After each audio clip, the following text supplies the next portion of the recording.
Бірсі кисе, екіншісі ясап қопларға тутыра. Политехник күллиетінің болашақ пішікшілері харбилер үшін тұқмаш татлы ризық безелер әзірлейлер. Александр Нестеров бұл ішіне айрыша жауаплылық білән башқара.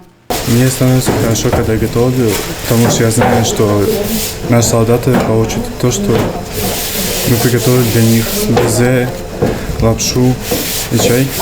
Har студент әзірлеген ризықлары аша харбилерге туған яғжылысын һәм үйде пішірілген аш су тәмін тапшырырга тырыша. У нас для теста ушло где-то 30 яиц и примерно 3 килограмма теста. Но из этого у нас получится довольно много лапши для фасования.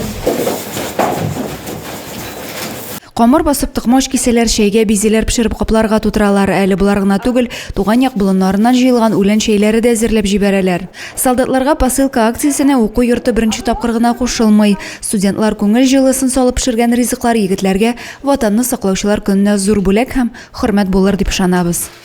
Адиля Бірханова, Максим Майоров, Юлия Казамарова, Зей хабарлары.